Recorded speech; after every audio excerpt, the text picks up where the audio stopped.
Padre, hermanos. Padre, te damos gracias, bendito Dios, por la oportunidad, Señor, de este día, de escuchar tu palabra, Señor, y de ser portadores de ella. Te pido, Señor, tu bendición para este lugar, Señor, para quien habla, Señor, para que seas tú, Señor, quien traiga este mensaje. Que sean, Señor, tu propósito, tus labios moviéndose, Señor, en quien lo lleva. Bendícenos, Señor, unge nuestros oídos, nuestro corazón, para que recibamos estas palabras, Señor, que proceden de ti. Y que seas tú, Señor, finalmente, quien sea glorificado, Señor, enaltecido, engrandecido, Señor, dignificado a través de esto. Te lo pedimos, Padre, en el nombre de Cristo Jesús, nuestro Señor y Salvador. Amén.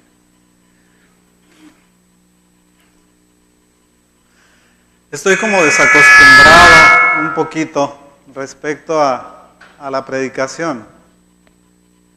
La razón de eso es que la predicación es como un entrenamiento que nosotros vamos haciendo semana a semana o día a día y nos permite tener facilidad de palabra e ideas que nos fluyen así fácilmente.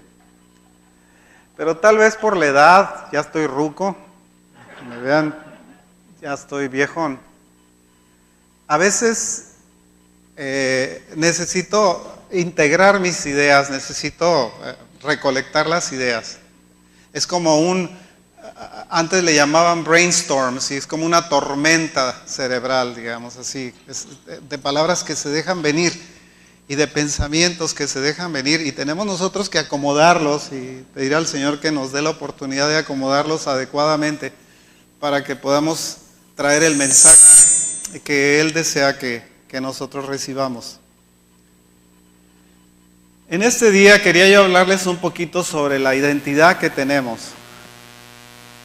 Esa identidad que a veces no alcanzamos a captar y pensamos nosotros que necesitamos buscarla a través de pensamientos religiosos, a través de ideas que alguien nos planta en la cabeza y queremos nosotros desarrollarlas y buscar las formas para poder encontrar nuestra identidad en realidad. A veces nos llegan las preguntas: ¿quién soy? ¿De dónde vengo? ¿Para qué me tiene Dios en este mundo? ¿Qué estoy haciendo en esta vida? Y todas esas ideas nos atacan y nos sumen, digamos, en dudas que necesitamos sacar adelante. Quiero traerles la idea, por ejemplo, de un hombre, de un incrédulo. Tal vez algunos lo han considerado como inclusive idólatra, ¿sí? Que es el padre de la fe. Estoy hablando de Abraham específicamente. Abraham obedeció al Señor y conocemos toda la historia, no vamos a entrar en detalles con ella. Él obedeció, se fue donde el Señor le dijo, obedeció las palabras del Señor, continuamente fue siguiendo la voluntad de aquel que le dictaba su vida, de aquello que él por convicción personal había llegado a concluir que necesitaba obedecer a alguien, porque tal vez durante el tiempo en el que él vivió no tenía identidad. El Señor le dio esa identidad. Cuando él se va a vivir a aquella tierra que el Señor le había prometido, él empieza a recibir promesas del Señor. Le dice: tú serás padre de multitudes, en ti serán benditas todas las naciones de la tierra, etcétera. Todas esas cosas las conocemos. Él tiene a su hijo Isaac. Tal vez el mérito fundamental de Isaac es cuando es llevado al monte Moriah, que actualmente o después se convierte en el monte Calvario, para ser sacrificado. Cuando le pregunta en dónde está el cordero que se va a sacrificar, le dice Abraham a su hijo: Dios proveerá, ¿sí? O Dios se proveerá, ¿sí?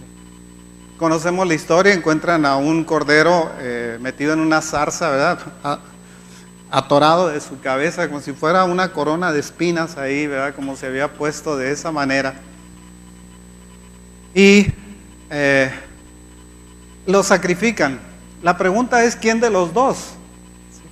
Pues no se han preguntado eso, ¿verdad? ¿Quién de los dos fue el que sacrificó al cordero? Pues el que lo sacrificó fue el Padre, ¿sí? Porque Isaac representaba a todos nosotros. Todos nosotros éramos representados por Isaac. Porque Isaac era el principio de esa bendición que vendía sobre las naciones de la tierra. Después encontramos que Isaac tiene un par de gemelos, ¿sí? Jacob y Esaú.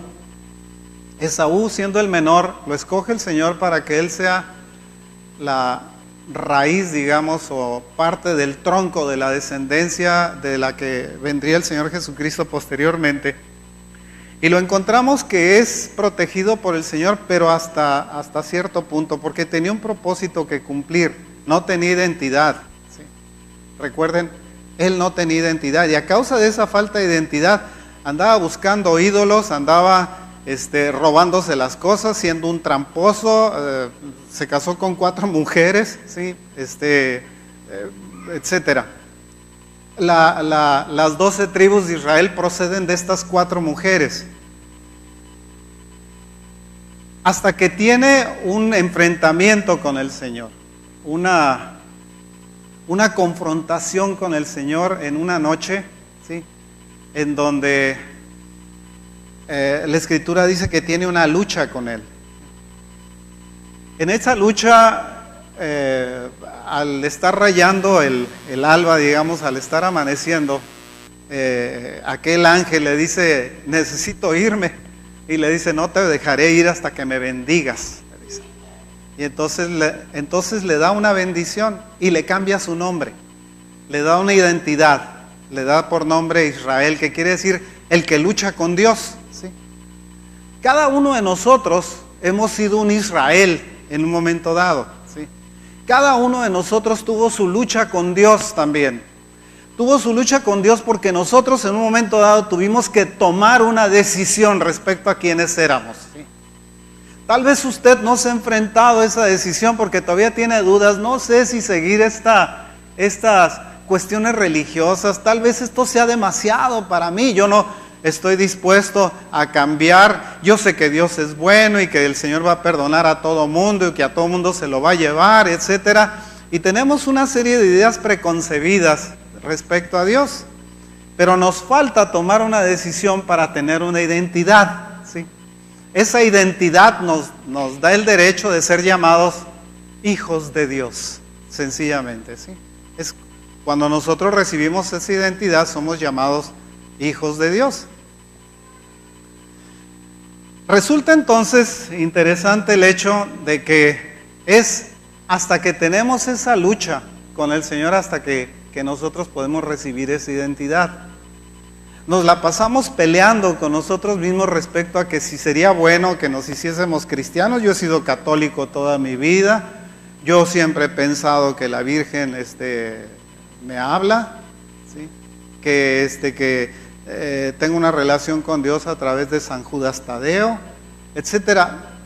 Ideas que nosotros tenemos preconcebidas. Me acuerdo cuando yo entré a la universidad, nunca me habían hecho esa pregunta, pero cuando entré a la universidad, dentro de la solicitud de entrada, venía una que decía religión. Y yo, religión, pues ¿tú qué le pusiste, ma? Pues católico. Ah, pues yo soy católico también. Puse católico. Porque nosotros, como no tenemos identidad, hacemos lo que los demás hacen, ¿sí? Fíjense que la otra vez un amigo me mandó un libro sobre el pensamiento kantiano. ¡Wow! Dije yo, Emmanuel Kant, qué filósofo tan importante. Pues este tarugo, ¿sí?, que la gente admira como un gran filósofo, se puso a estudiar al Señor Jesucristo, pero lo quiso estudiar desde el punto de vista humano, quitándole las posibilidades de ser una persona que hacía milagros, ¿sí?, o que tenía algo que ver con la divinidad. Entonces se puso a estudiar a Jesús, a un tal Jesús. ¿Quién sabe qué Jesús era? Haber sido su vecino, ¿sí?, que se llamaba Jesús, y que quiso estudiarlo como persona, porque cuando nosotros fraccionamos lo que es el Señor Jesús, nosotros ya no estamos hablando del mismo, ¿sí? Si nosotros le quitamos su divinidad a Jesús, ya no estamos hablando del Jesús bíblico. Si le quitamos su capacidad de hacer milagros, ya no estamos hablando del Jesús bíblico. Si le quitamos el acto más grandioso que tiene el Señor, que es la resurrección, ya no estamos hablando del Jesús bíblico. Estamos hablando de un Jesús, quién sabe de cuál. Eso es lo que el mundo trae hecho bolas, ¿sí? Cuando nosotros hablamos, por ejemplo, de que el Señor va a venir, ¿sabe por qué el Señor resucitó? ¿Se ha puesto a pensar alguna vez por qué resucitó el Señor? Fíjense que cuando el Señor murió, les había enseñado a sus discípulos lo que era el reino de los cielos. Les había dicho, el reino de los cielos es esto y es aquello, y les da un mensaje que es el mensaje más grandioso que ha recibido la humanidad jamás, ¿sí? La igualdad de los hombres, todos somos iguales delante de Dios, etcétera. Cuando Él muere, imagínense a los discípulos con aquel mensaje. Se nos murió nuestro maestro. ¿Qué les decía el Señor a sus discípulos? No me llaméis maestro, les decía. Yo no soy su maestro. Yo no soy su profeta, tampoco. Tenía él una característica que no quería que lo identificaran por ella, ¿sí? Nosotros encontramos a la gente diciendo de Jesús, Jesús fue un gran maestro. No se equivoque, Jesús no fue un gran maestro. Tenía esas características, pero eso no era lo que lo definía, ¿sí? Un gran profeta, tampoco. Tenía las características de profeta, pero no era eso lo que lo definía. Lo que lo definía era exactamente que era el Hijo de Dios. Esa era su definición verdadera, ¿sí? Y cuando nosotros hablamos de la definición del Hijo de Dios, estamos hablando de un ser omnipotente, omnipresente, omnisciente, ¿sí? Un ser eterno. Curiosamente, el Señor Jesús caminaba con sus discípulos y de repente se volteaba y les decía, antes de que Abraham fuese, yo era. Ácale, los discípulos se quedaban estupefactos, ¿sí? ¿Qué nos está queriendo decir? ¿Sí? Bueno, el Padre y yo uno somos. ¡Wow! ¿Sí? Eso ningún judío se atrevía a decirlo porque era una maldición que usted se pusiera como judío en el lugar de Dios. O lo era, o era usted el mayor sinvergüenza y mentiroso del mundo. O estaba diciendo la verdad. El problema de la gente es que la gente no quiere reconocer esa capacidad que tenía el Señor Jesús, ¿sí? Yo a veces les he dicho, usted sale a la calle y todo el mundo cree en Dios. Todos creen en Dios, ¿sí? ¿Crees en Dios? Claro que sí. Es de tontos no creer, bueno, de ateos no creerlo, ¿sí? Y los ateos son medio tontos en ese sentido. Bertrand Russell escribió más o menos a principios del siglo pasado. Él escribió un libro que se llamaba ¿Por qué no soy cristiano? ¿Sí? Y en este libro, les digo de este libro porque en el tiempo que yo era estudiante, todos mis compañeros andaban con ¿qué vamos a leer a Bertrand Russell? Y a mí la lectura de filosofías no me llamaba mucho la atención. Me gustaba más la ciencia ficción, ¿sí? Y me gustaban más los cowboys que los libros estos, porque a veces se metían demasiado en pensamientos que eran incomprensibles. Y la gente se queda con el estigma de decir, yo he leído a fulano de tal y a mengano, y yo soy muy instruido, ¿sí? Sé de quién estoy hablando, etcétera. Pero este amigo dijo, después de estudiar la vida de Jesús, dijo, cuando yo me muera, yo me voy a podrir. No va a quedar de mí nada. No va a haber felicidad posterior. No hay vida detrás de la muerte. No existe nada de eso, ¿sí? Me voy a morir y ahí se acabó todo. Era un nihilista, digamos, en ese sentido se pensaba en que se consumía o que el hombre, el final del hombre era una tumba, ¿sí? Pero el Señor Jesús demostró que el final del hombre no es una tumba, por eso resucitó. Y con un propósito también resucitó, para enseñarnos, para decirnos que hay algo más allá. Algo hay más allá. De lo cual el Señor Jesús les vino a hablar y les hablaba: el reino de los cielos es esto, el reino de los cielos es aquello, el reino de los cielos es como una gran perla, dice, el reino de los cielos. Bueno, de muchos ejemplos les habló el Señor Jesús respecto a lo que era el reino de los cielos, porque Él les trataba de imprimir a sus discípulos la idea de que ellos no eran en la tierra más que extranjeros y peregrinos. Eso es lo que somos nosotros. Nuestra identidad en realidad es una identidad, aquí estamos de paso, o nos quedamos, una de dos.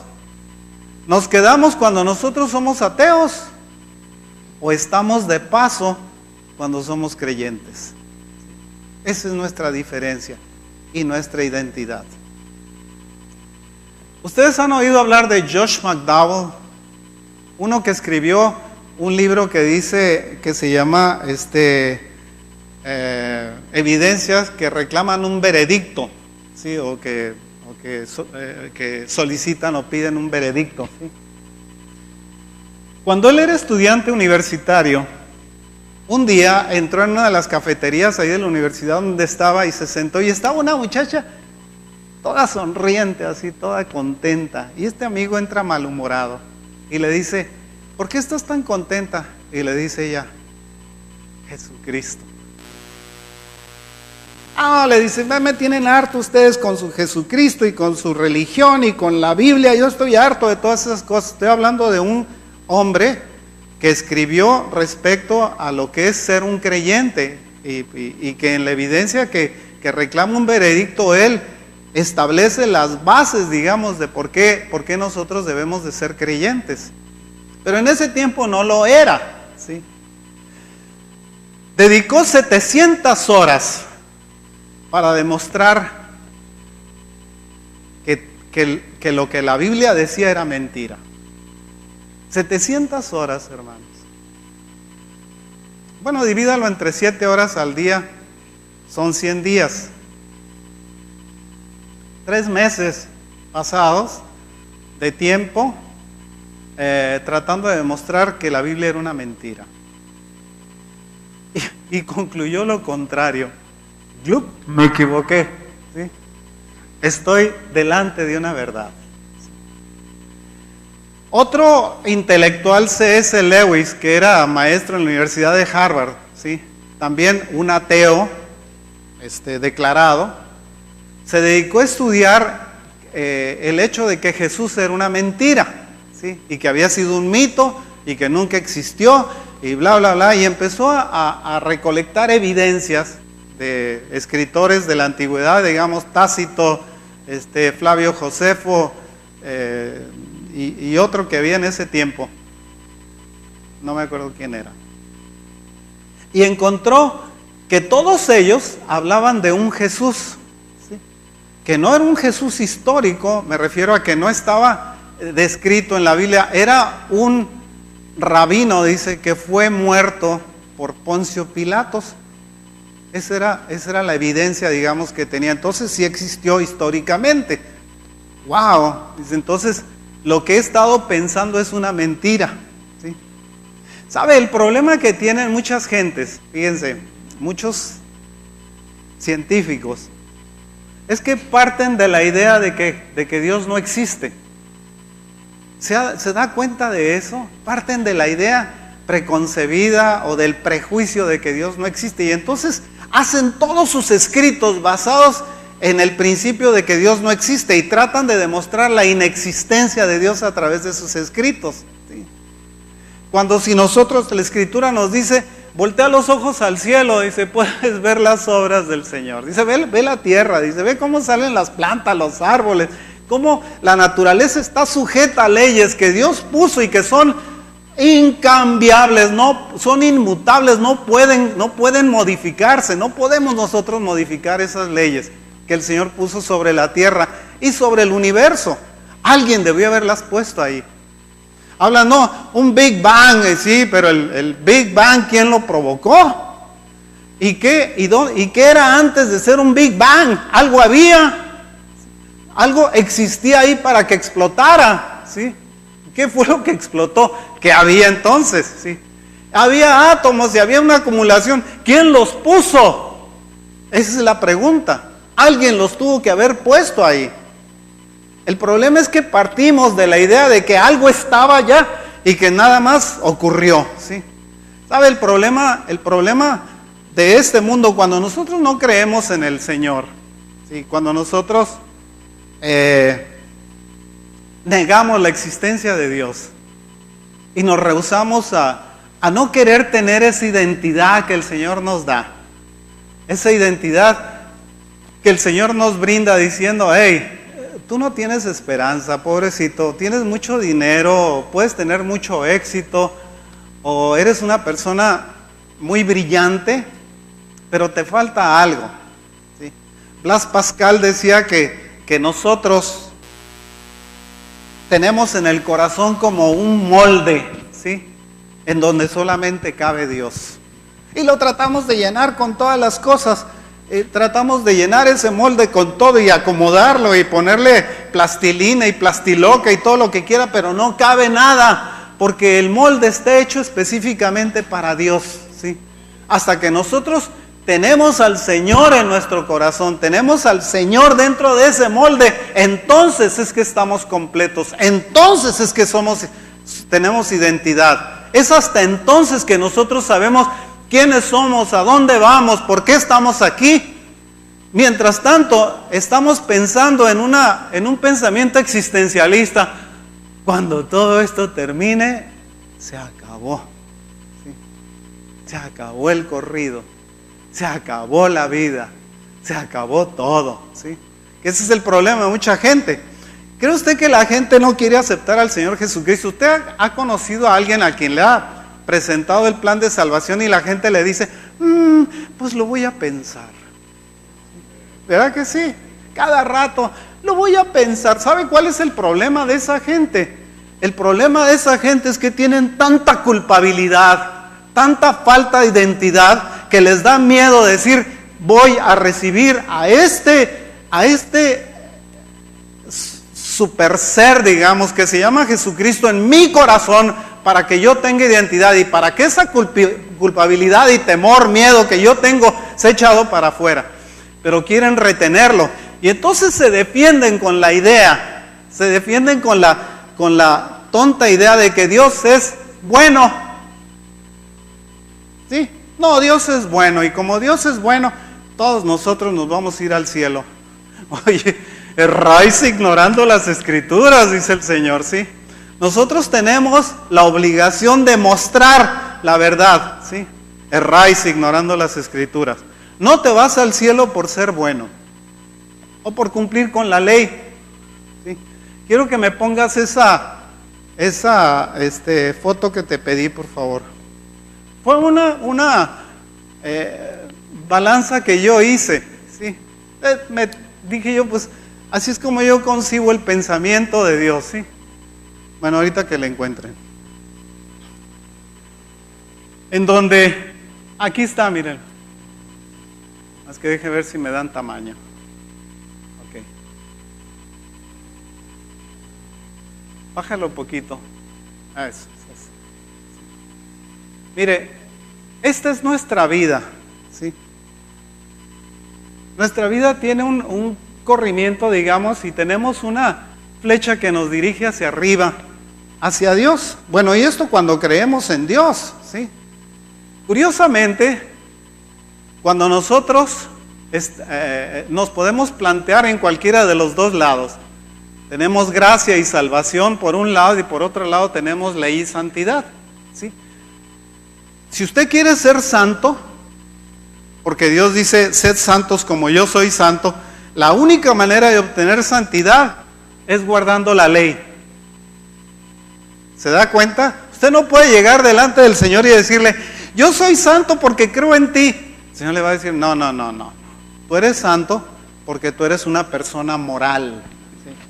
Porque tienes moralidad, porque tienes ética. Y porque esa ética, esa moralidad te procede de tu conocimiento de las leyes de Dios. ¿Sí? Tú eres santo porque te conservas, digamos, dentro de los principios de las leyes de Dios. No porque tú hayas dicho un día, yo creo en el Señor Jesucristo y lo recibo en mi corazón. El problema de eso, de tener ese pensamiento limitado, nos lleva hacia el lado de la gracia y de la salvación. ¿Sí? Cuando yo recibo al Señor Jesucristo, esa balanza está para un lado o para el otro lado. ¿Sí? Cuando está para un lado y me hago un judío, digamos, hacedor de la ley, olvidándome de que Jesucristo nació, ¡pum!, tengo la balanza puesta de este lado, me hago un legalista, ¿sí? Estoy metiendo este pedazo o esta pieza, esta pesa hasta abajo, me estoy haciendo un legalista. Cuando por el contrario yo me quedo de este lado, en el lado de la salvación, y me olvido de la ley porque algunos dicen por ahí, ¿sí?, que cuando nosotros recibimos la gracia se acabó la ley. Estás leyendo mal. Dice otra vez en las palabras del Señor Jesucristo, erráis ignorando las Escrituras. ¿Qué fue lo que el Señor vino a hacer? Vino a cumplir la ley para que nosotros tuviésemos la capacidad de ver que la ley se cumplía y ya no tener la necesidad de cumplirla al 100%, porque esto nos condenaba, ¿sí? La sentencia en el Antiguo Testamento era la siguiente, por los que no la sepan: el alma que pecare, de cierto morirá. Esa era la sentencia. ¿Pecar en qué?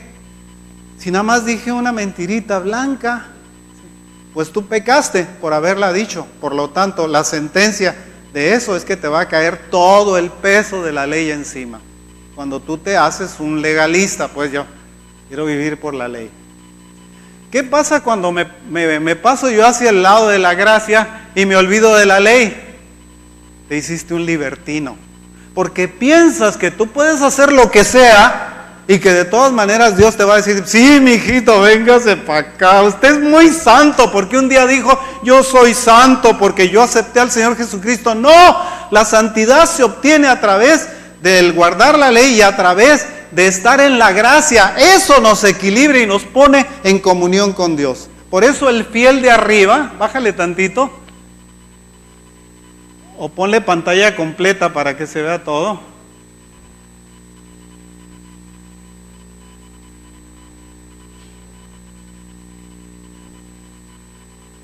Pues es todo lo que se ve. El fiel de arriba apunta al centro, ¿sí? ¿Y sabe por qué? Porque Dios es centrado. Dios no es excéntrico, ¿sí? Dios demanda de nosotros que estemos centrados con Él. No que estemos para acá o que estemos para acá, sino que estemos centrados.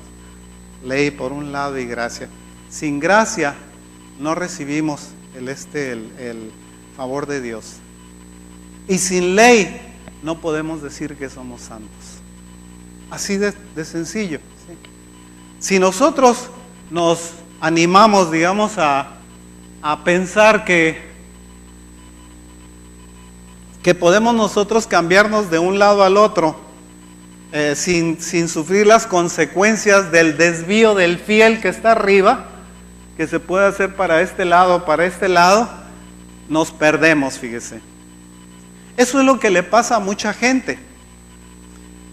Quienes critican la ley en favor de la gracia, se hacen acreedores a no ser santos o a comportarse como indignos delante de Dios, ¿sí? Porque piensan que pueden hacer lo que quieran. Al cabo ya pasó la ley.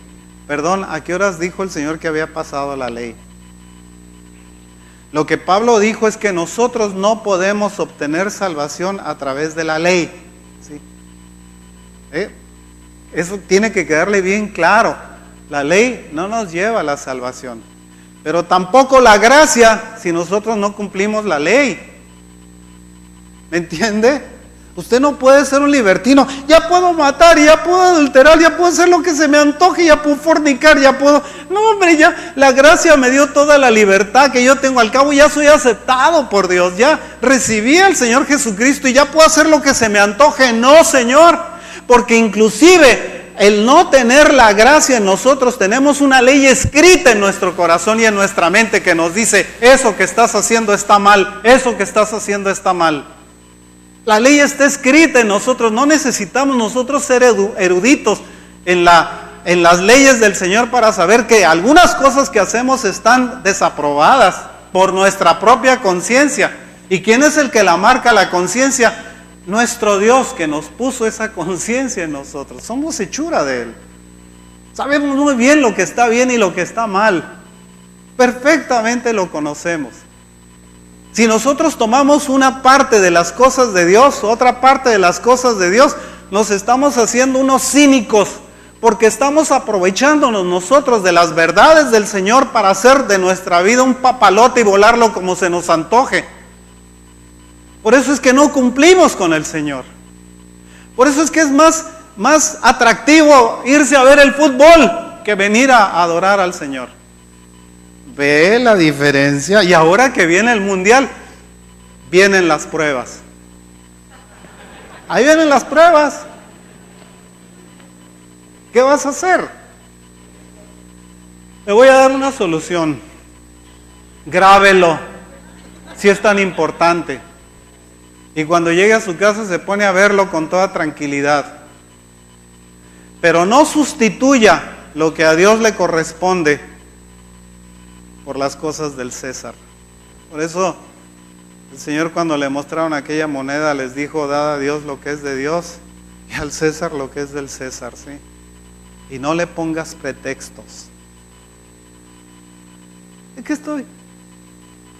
Ay, es que es nada más una vez cada 4 años y si me lo pierdo, ¿qué voy a hacer? Y ya están haciendo sus programaciones. Ay, que no vaya a jugar la selección mexicana el domingo, porque ¿qué voy a hacer? Sí. El mundo se me viene encima. La razón de eso es porque no tenemos un compromiso con Dios. No queremos tenernos. Nos resulta muy gravoso el tener responsabilidades con Dios. ¿Y sabe cuál es la razón de todo eso? Es triste la razón, porque no le creemos a Dios. Esa es la razón. Cuando nosotros no le creemos a Dios, fíjese, la Escritura nos dice que nosotros seamos medio incrédulos. No dice que somos medio cobardes. Nos dice, ¿eres un incrédulo o eres un cobarde? Y cualquiera de las dos situaciones dice, ni los incrédulos ni los cobardes entrarán en el reino de los cielos. Y no lo dije yo, lo dice el Señor. Puede verlo ahí en Apocalipsis si quiere, póngase a estudiarlo. Hay leyes que el Señor reclama como absolutas, en donde no da pie para que nosotros tengamos pretextos y decirle, es que esto nadie me lo explicó. Sabes muy bien, lo tienes escrito en el corazón. No necesitas traer una Biblia pegada. Recuerdo mucho de Jefferson, de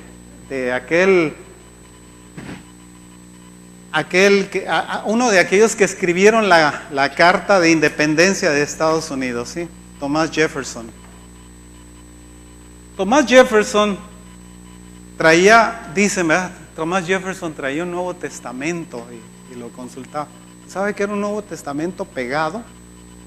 Él había recortado, fíjese, las partes que hablaban sobre la divinidad de Jesús, las recortó, agarró y quitó las partes esas, las tiró y empezó a agarrar las partes que hablaban de la ética de Jesús, de donde se estableció la Carta de Independencia de Estados Unidos, todos los hombres son iguales, porque eso lo tomó del Sermón del Monte, ¿sí? Empezó a tomar los principios de moral del Señor, porque admiraba al Señor Jesucristo como un hombre moral, pero no le concedía el ser Dios. Le quitó, digamos, su aspecto divino, le quitó su aspecto de hacer milagros, Les decía, Kant se puso a escribir sobre Jesús y le quitó la capacidad de hacer milagros, ¿sí? Y entonces se puso a escribir sobre un Jesús que no hacía milagros, un Jesús moral, ¿sí? Un Jesús que podía hablar muy bien de las relaciones humanas, del comportamiento, de la conducta, pero no tenía nada que ver con milagros, ¿sí? Él no quería saber nada de milagros. Es como si nosotros agarráramos el agua y estudiáramos el agua y empezáramos a decir, no, este no es un fluido. No. Déjame quitarle el aspecto de fluido al agua y quiero estudiar el agua como H2O. No se puede. No se puede. Usted no puede quitarle las características físicas a algo que esté estudiando. Es como robarle al Señor la esencia misma de su ser y decir esto, que el Señor me dice que es, no es, porque yo digo que no es. Es el problema del incrédulo que dice, lo voy a pensar. Ay, le vas a hacer un favorzote a Dios pensándolo. Uy, se va a sentir tan contento que pensaste en Él, ¿sí?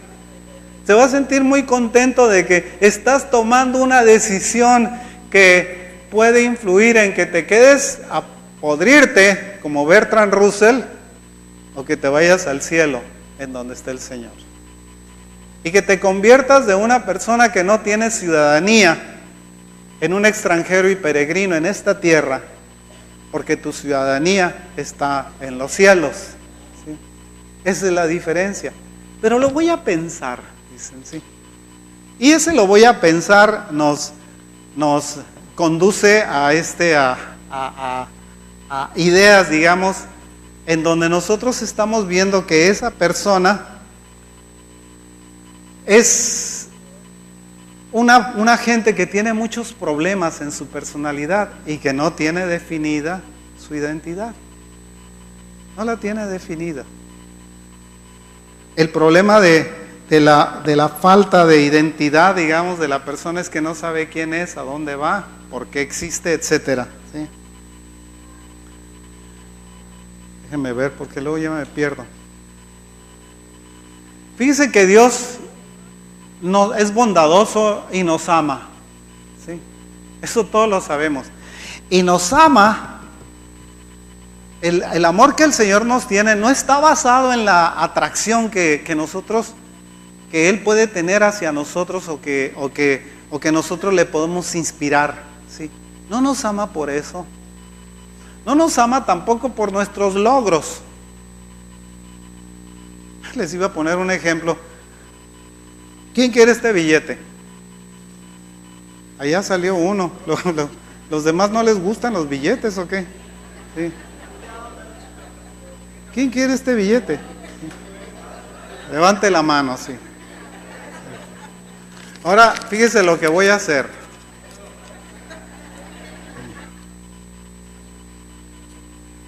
¿Quién quiere este billete? ¿Los mismos? Ahora fíjese lo que voy a hacer. ¿Quién quiere este billete? Es igual, todos lo quieren, ¿verdad? Sí, lo quieren todos. Ten. Eso le demuestra una cosa. Ese billete somos nosotros, ¿sí? Arrugados, estrujados, tirados en el suelo, pisoteados, sucios, pero seguimos siendo nosotros. Y el que está levantando la mano es el Señor que dice, yo lo quiero, ¿sí? A mí no me importa cómo está. El problema es que nosotros no necesitamos hacer méritos para que Dios nos ame. Dios nos ama porque Él es bondad y es amor, ¿sí? Si nosotros no recibimos un castigo, no lo recibimos porque la piedad nos llega hasta ese punto, ¿sí? ¿Sabe? Alguien tiene piedad de usted y bueno, no le planta el castigo. La otra vez mi nieto, el Ethan, salió, y estábamos nosotros en su casa y salió, nos íbamos a ir y salió llorando. No se vayan, no se vayan. Qué raro, oye, pues que no se vayan. Normalmente nos dice que no nos vayamos, pero no nos hace un show, ¿sí? No se vayan, no se vayan. ¿Y por qué no quieres que nos vayamos? Le dice mi señora que lo quiere mucho y él la quiere mucho a ella. Dice, es que si te vas, me van a pegar. Sí. Y entonces mi señora le dice a su papá, ¿quién te va a pegar? No, a Litán, ¿quién te va a pegar? Me va a pegar mi papá. ¿Por qué te va a pegar? Porque hice esto y aquello. Alberto, por esta vez, no le vayas a pegar a Litán. Dice Alberto, ok, por esta vez no lo voy a castigar. Ahora sí, que les vaya bien, abuelos, ¿sí? Esa es la diferencia. Nosotros estamos pensando, eso se llama piedad, tener piedad. Y la gracia es que nos den algo. Vienen mis billetes de 100 pesos. La gracia es que nos den algo que no merecemos. Te lo regalo. Esa es la gracia. Cuando nosotros vemos al Señor manifestarse dentro de esa gracia, nos da algo que nosotros no nos merecemos. No lo merecemos, no tenemos los méritos para recibirlo. Nada de porque voy a pensarlo. Hey, el que está recibiendo el favor eres tú, no es Dios. No voltees la mira hacia, te voy a hacer el favor de ser tu camarada, tu amigo, tu cuate. Fíjese que es un perdón. Cuando el Señor nos da su perdón, nos da un perdón que no lo merecemos. En 1925, déjame ver ahorita le doy el dato correcto, para que vea lo que muchas veces nosotros hacemos, ¿sí? A ver, aquí no moto, aquí tampoco está. Híjole, qué rápido leo, man. Aquí está. En 1915,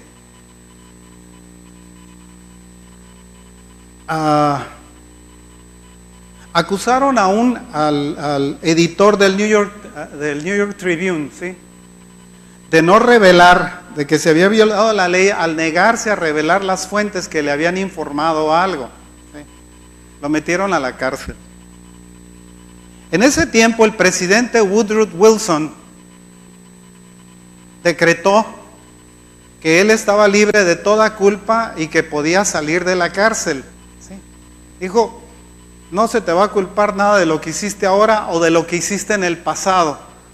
Estás libre de toda culpa, puedes salir de la cárcel. Y este hombre se negó a aceptar el indulto. Tal fue su negativa que el caso llegó a la Suprema Corte, ¿sí? Y en la Suprema Corte determinaron que él tenía derecho a negarse el indulto, aunque procediera del mismo presidente de Estados Unidos.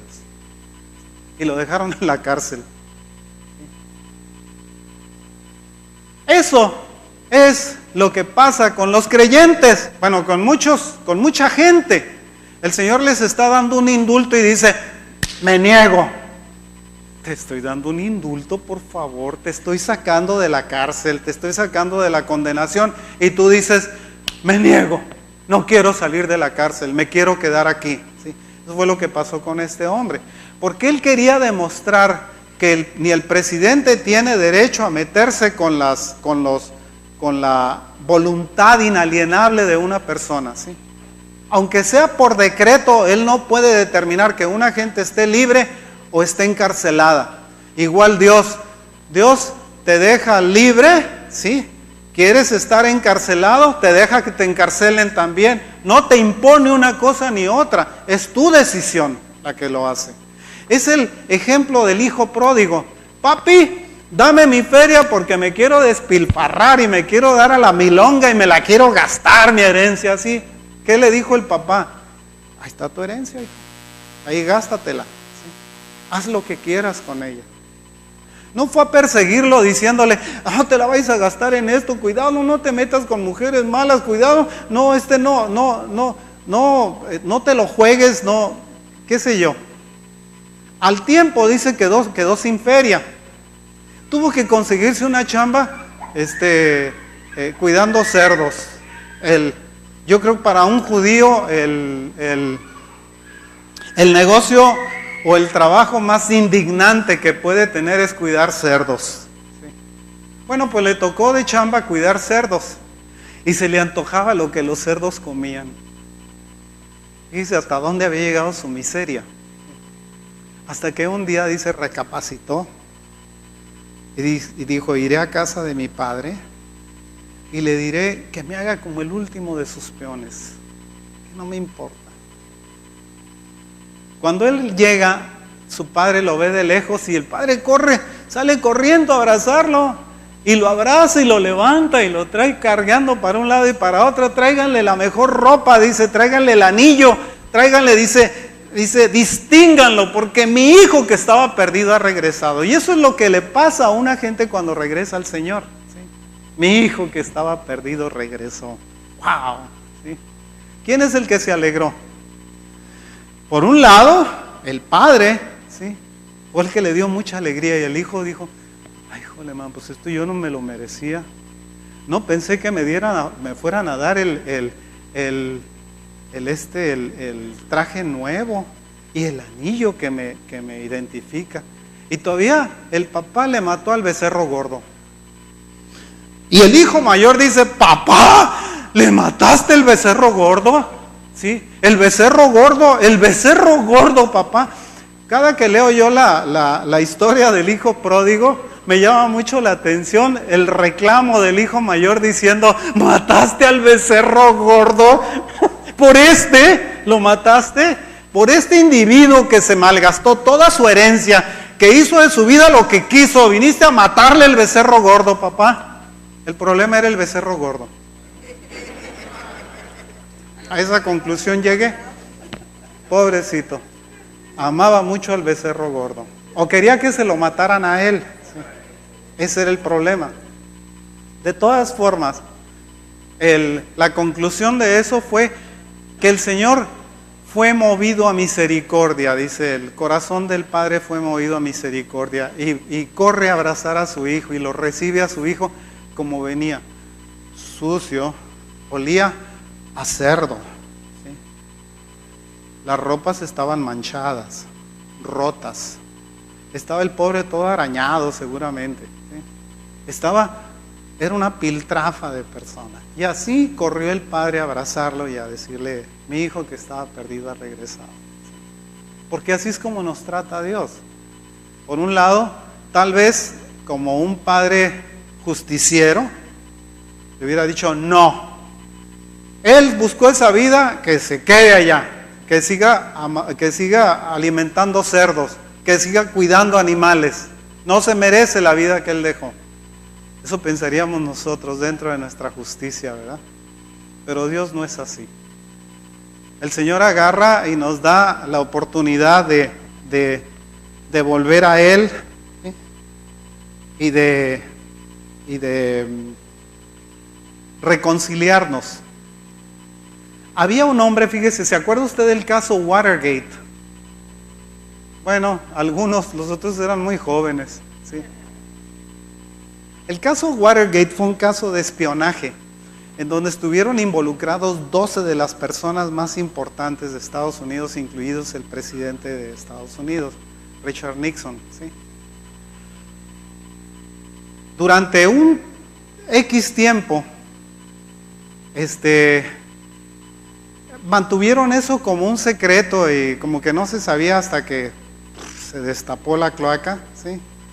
E inclusive eso obligó al presidente de Estados Unidos a renunciar al puesto. A las gentes que estuvieron metidas ahí, pues los juzgaron a todos y cada uno de ellos, excepto el presidente que perdió su chamba, ¿verdad? Y que ya no volvió a estar en la política.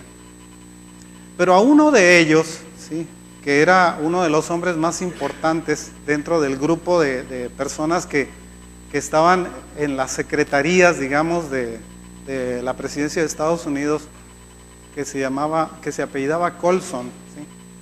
Este era un incrédulo, ateo, medio despegado, digamos, de las cosas de Dios, porque él pensaba que todo lo que había obtenido era producto de su inteligencia, capacidad, simpatía, qué sé yo, ¿sí? O de su preparación, de sus buenos modales, etcétera. ¿Sí? Pero cuando se ve arruinado, perseguido, pisoteado, ¿sí? Como ese billete que habíamos visto, pisoteado, hecho garras, ¿sí? Se encuentra con un libro que le fue regalado por un amigo que se llama Mera Cristianidad, ¿sí? O Mera Cristiandad, escrito por J.C. Sí, ese. Es que se lo regalaron y se puso a leerlo. ¿Sí? Agarró su libro de notas, uno de esos libros de notas amarillas, y se puso a escribir las razones por las cuales él era una persona que se había rehusado.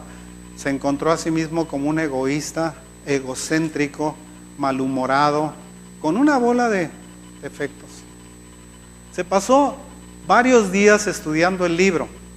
Una noche, dice que él estaba viendo el mar.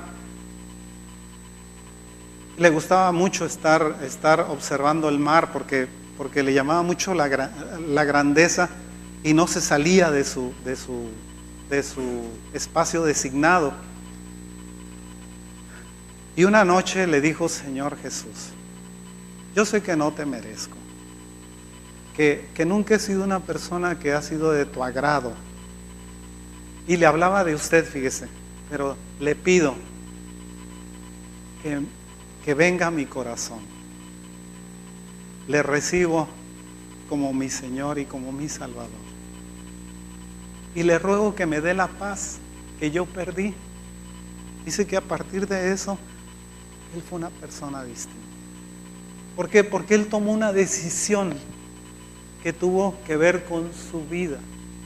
Algo que se había negado a hacer durante los tiempos en los que tenía todo el éxito y estaba en toda la gloria y era respetado por millones de gentes. De repente se ve abucheado, se ve rechazado, se ve arruinado física, espiritualmente, socialmente. Entonces el único que le queda recurrir es al Señor Jesús, ¿sí? Y el Señor Jesús no le dijo que no. Lo recibió como su hijo también. Y se convirtió en una persona que fue también una persona comprometida con Dios.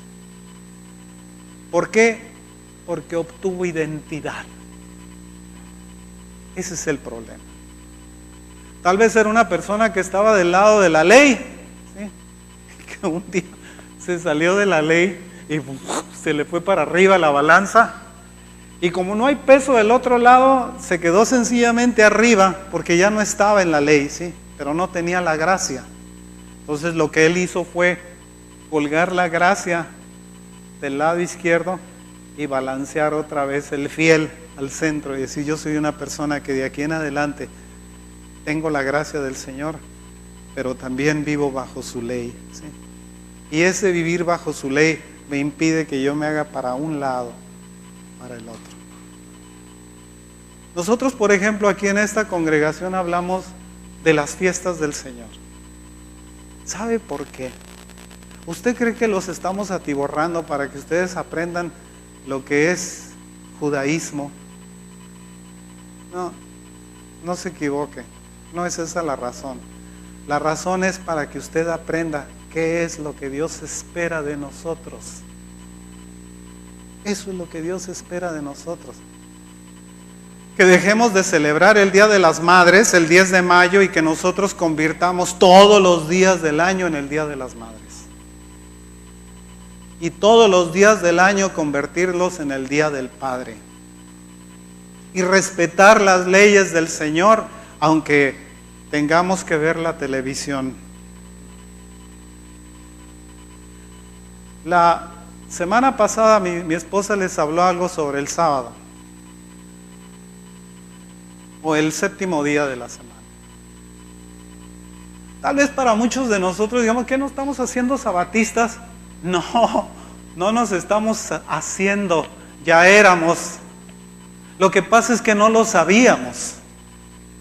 Lo que pasa cuando nosotros empezamos a entender la ley es que nos empieza a resurgir, digamos, dentro de nosotros el deseo de guardar las cosas como Dios manda, no como nosotros pensamos que deba ser, sino como Dios manda, ¿sí? A fin de cuentas, nosotros tenemos que obedecer lo que Dios manda. Los 10 mandamientos, no son las 10 sugerencias. No son las 10 opiniones de Dios respecto a lo que nosotros deberíamos de hacer o ser. Es mandamiento. Esto te mando. Dice, ¿por qué? ¿Por qué? Porque el Señor es el jefe y Él es el que manda. ¿Sí? Y si el jefe se equivoca, que Dios no se equivoca, vuelve a mandar de todas maneras y nosotros tenemos la obligación de obedecer lo que Él manda. ¿Sí? Es como en un ejército, el Señor es el general. Decía un amigo que había estado metido en un colegio militarizado allá en México, precisamente la latinoamericana, decía, el jefe manda, y aunque se equivoque, vuelve a mandar, porque es el jefe, ¿sí? Nada más por eso. Aquí pasa lo mismo, nuestro jefe no se equivoca, Él es el que manda. De todas maneras, y si nos manda que nosotros hagamos esto o aquello, nosotros, ¿qué es lo que debemos de hacer? ¿Es sugerencia? Tenemos que obedecer, punto, se acabó, sin preguntarle por qué. Yo a veces les ponía el ejemplo de decía, Señor, me dice el Señor, quiero que brinques. Yo no le preguntaba por qué. Yo le preguntaba, ¿qué tan alto? ¿Sí? Esa debe ser nuestra pregunta. Quiero que obedezcas. No le pregunto por qué. Le pregunto, ¿hasta dónde quieres que te obedezca? ¿Hasta dónde? ¿Cuál es mi límite de obediencia? Y tal vez el Señor me diga, no tienes. No hay límite para que me obedezcas. Me tienes que obedecer el 100% de las veces, todas las veces que te lo pida, en todo lo que te mando. No es una sugerencia. Es un mandato que nos da el Señor. Esa es la relación que tenemos con Dios. Es una relación de mandato y del que manda y el que obedece. Es una relación del que tiene misericordia y del que recibe misericordia. Es una relación del que da la gracia y quien recibe la gracia, ¿sí? Muchas de las cosas que tenemos nosotros, o mucho de lo que somos, o todo lo que nosotros poseemos, lo tenemos por la gracia de Dios. No más que no nos damos cuenta de eso. A veces pensamos nosotros que lo tenemos porque estudiamos, o porque hicimos esto, o porque somos muy trabajadores, o porque otra vez simpáticos. No, no es por ninguna de esas. Todo lo que nosotros tenemos, hermanos, es por la gracia de Dios. Es la gracia de Dios siendo manifestada en nosotros. Yo a veces le preguntaba a la gente, ¿alguno de por aquí tiene necesidad? Y la gente se mete las manos en la bolsa y dice, yo no tengo necesidad de nada. No tenemos necesidad de nada. Sabe que desde que yo me convertí, yo tengo una historia muy especial en eso, hermano. Desde que yo me convertí, yo le creía al Señor. Yo no le pongo peros a la Escritura. Me costó mucho trabajo hablar en lenguas. Pero un día lo hice y empecé a hablar en lenguas. Porque obedecí al Señor. Bueno, Señor, si tú dices, pues lo hago. No está dentro de mi razonamiento hacerlo, pero lo hago, Señor. Ni modo, tú lo mandas. En una ocasión alguien me retó diciendo que le demostrara que las lenguas no existían. Y le dije, yo no discuto sobre Biblia. No. Arráncale las hojitas a la Escritura y dile, eres un mentiroso, no te creo. Pero no me digas a mí, yo no te voy a convencer. Esa es la diferencia. Si yo le digo una verdad a una gente y la gente me empieza a discutir, le digo, no, calmado, conmigo no discutas, yo no voy a discutir de Biblia contigo. No, para nada, no quiero discutir contigo. Si tú tienes algún reclamo que hacer respecto a lo que dice la Escritura, reclámale a Dios. A mí no me reclames, ¿para qué yo no le escribí? Yo no puse los conceptos ahí. La gente piensa que tiene que defender. ¿Por qué? Bueno, la Escritura dice que con mansedumbre y reverencia ante todo aquel que demanda razón de la esperanza que hay en vosotros. Sí, con mansedumbre y reverencia. Pero no con pleitos, ni con gritos, ni expresiones altisonantes. No nos manda eso el Señor. En el momento que una persona entra en la necesidad de decir, basta, enough, se acabó nuestra discusión, porque me quieres discutir en tus necedades, ¿sí? Y no en tus principios. En una ocasión le dije a un amigo, sí estoy dispuesto a discutir contigo, pero estoy dispuesto a discutir contigo en bases racionales, con evidencias. No me digas que porque fulanito de tal dijo o menganito dijo, eso a mí no me importa, porque ese es el pensamiento de aquel o el pensamiento de aquel y tú lo estás absorbiendo y lo quieres hacer tu propio pensamiento. No, a mí no me interesa eso. A mí me interesan las evidencias que están escritas. ¿Sí? Que lo escribió Russell, pues a buen santo te arrimaste. Que lo escribió Kant, a otro buen santo te arrimaste. Había un filósofo francés, no me acuerdo cómo se llamaba, pero ahorita a ver si les digo, se acuerdan de. Decía que los monos no hablaban porque no querían que los pusieran a trabajar. Eso decía un filósofo famosísimo, si no me acuerdo cómo se llamaba. ¿Perdón? Jean-Paul Sartre, no fue él. Fue otro, no me acuerdo del nombre. Sartre le hizo mucho al existencialismo. No me acuerdo, fue otro. Siglo XVIII, siglo XIX, por ahí. No me acuerdo cómo se llamaba. Pero curiosamente, el pensamiento del hombre falla muchas veces. A veces, inclusive decimos, bueno, ¿por qué no escribo algo? ¿Sabes? Nos llega la época en la que queremos escribir, ¿sí? No tengo nada que escribir. No hay nada nuevo que decir respecto al Señor. Absolutamente nada. ¿O usted encontró algo por ahí nuevo entre los renglones de la Biblia? ¿Sí?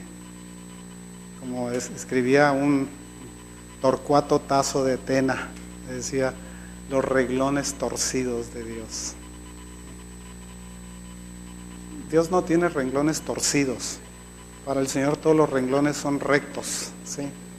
El torcido eres tú, que estás visco y lo estás viendo mal, ¿sí? Pero Dios no tiene renglones torcidos. Dios es recto en su lenguaje, en su expresión y en su deseo. ¿Cuál es el deseo del Señor? Pues que todos procedan al arrepentimiento. ¿Para qué quiere que procedan al arrepentimiento? Para que todos se salven. ¿Para qué quiere que se salven? Para que se vayan al cielo. ¿Para qué quiere que se vayan al cielo?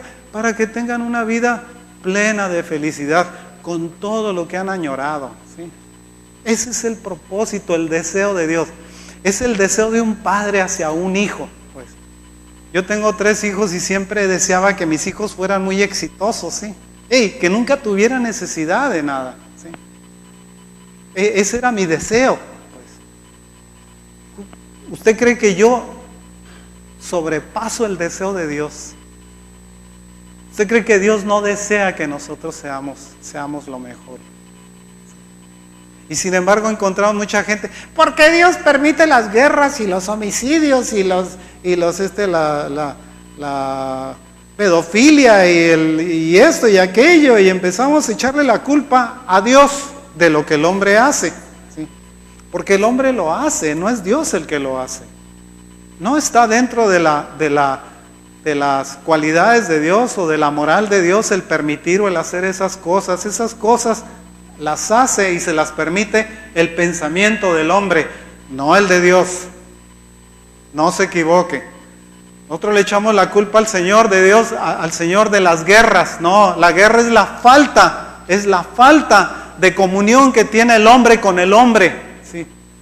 Esa falta de comunión se establece porque se rompió el vínculo que nos une a Dios. ¡Pac!